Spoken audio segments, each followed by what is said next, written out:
সুভদ্রা রান্নাঘরে আমার সকল দর্শক বন্ধুকে জানাই স্বাগত। আমি শিউলি। আমার নিজের ঘরে করা পনির, আমি আজকে একটা পনির দিয়ে রেসিপি বানাবো। তো কি বানাবো পনির দিয়ে, তোমরা আমার সাথে থাকো। আমি পনিরটা আগে পিস করে নিই, তারপরে আমি তোমাদেরকে দেখাচ্ছি। আমি এবারে একটা মশলা বানিয়ে নেব। তার জন্য দেখো একটু পোস্ত নিয়েছি। পোস্তটাকে আমি ভিজিয়ে ধুয়ে পরিষ্কার করে রেখে দিয়েছিলাম। পোস্তটা দিয়ে দিলাম, তার সাথে দুটো কাঁচা লঙ্কা আর কতগুলো কাজু আর চারমগজ, এগুলো আমি দিয়ে দিচ্ছি।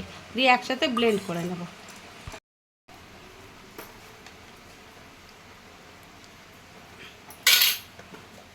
দেখো আমার বাটাটা প্রায় হয়ে এসছে, আর একটু ব্লেন্ড করতে হবে। তার সাথে আমি এবারে কী করছি বলো তো, একটু দই দিয়ে দিচ্ছি। টক দই দিয়ে দিলাম 2 চামচ মতো। এবারে আর একটু ব্লেন্ড করে নেব। এখন আমি কড়া বসিয়ে দিয়েছি, কড়াতে একটু রিফাইন্ড অয়েল দিয়েছি, আর তার সাথে আমি একটু বাটার দিচ্ছি। এবারে বাটারটা মেল্ট হতে হতে আমি তোমাদের দেখো জিরে আর জিরে দিয়েছি, আর কতগুলো গোটা গরম মশলা আছে, একদম খুব কম, দুটো দুটো করে দিয়েছি। ছোটো এলাচ, লবঙ্গ, দারচিনি। এবারে ফোড়নটা একটু ভাজা ভাজা হবে, ভারী সুন্দর একটা সুগন্ধ বেরোতে শুরু করে দিয়েছে। এবারে আমি দেখো, আমি যে মশলাটা ব্লেন্ড করে নিয়েছি, কাজু, পোস্ত আর চারমগজ আর টক দই, এটা দিয়ে দিলাম। এটা দিয়ে আমি আস্তে আস্তে একটু কষিয়ে নেব। আর আমি একটু স্বাদ মতো লবণ দিয়ে দিচ্ছি, আর একটু স্বাদ মতো চিনি দিচ্ছি। অল্প একটু চিনি দিলাম, কয়েকটা দানা। আর একটু কাশ্মীরি রেড চিলি পাউডার দিচ্ছি, কালারটা যাতে একটু ভালো লাগবে সেই কারণে। আর হলুদ পড়বে না, এটা সাদা সাদা হবে। খুব ইজি রান্না, ভীষণই সহজ। মানে কি বলবো তোমাকে, 5 মিনিটেই তোমাদের কি বলবো, 5 মিনিটেই রান্নাটা আমার হয়ে যায়। তো এইভাবে একবার তোমরা রান্নাটা করবে, করে খাবে, খেয়ে আমাকে জানাবে তোমাদের কেমন লেগেছে। আর এই যে আমি মিক্সির জারটা ধুয়ে একটু জল দিয়ে দিচ্ছি।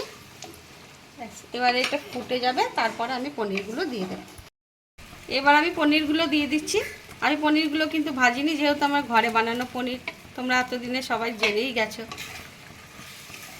এবারে একটু পনিরগুলো ফুটে যাবে, এই 2-4 মিনিট ফুটবে, তারপরে আমি নামাবো। তার আগে একটা কাজ করব, একটু কসুরি মেথি দেবো।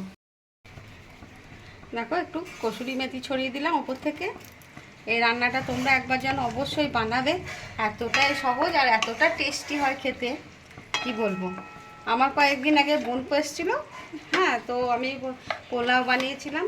তো হঠাৎ তার অন্যরকম অনেক কিছু রেসিপি ছিল, তার সাথে আমি এটাকে চট করে বানিয়ে দিয়েছি। ও তো মানে খেয়ে অবাক কাণ্ড। ও ইঞ্জিনিয়ারিং কলেজে পড়ে কলকাতায়। যাই হোক, ও বলে কি, মাসি তুমি কী দিয়ে বানিয়েছো এটাকে?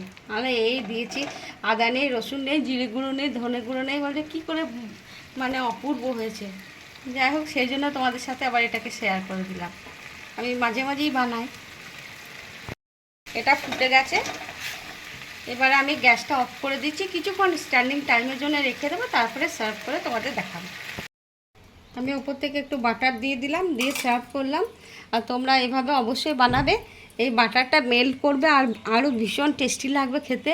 যাই হোক, তো তোমরা এইভাবে একবার বানিয়ে খেয়ে আমাকে কমেন্ট করে জানাবে তোমাদের কেমন লেগেছে আমার এই খুব অতি সহজ একটা পনিরের সম্পূর্ণ নিরামিষ পনিরের রেসিপি। তাহলে তোমরা সবাই ভালো থাকবে, সুস্থ থাকবে। আমার দেশের বাইরে সকল বন্ধুকে জানাই অসংখ্য অসংখ্য ধন্যবাদ, অনেক অনেক ভালোবাসা, নমস্কার। আর আজকের মতো তাহলে টাটা। আবার একটা অন্য দিন অন্য কোনো রেসিপি নিয়ে তোমাদের সাথে আমার দেখা হবে।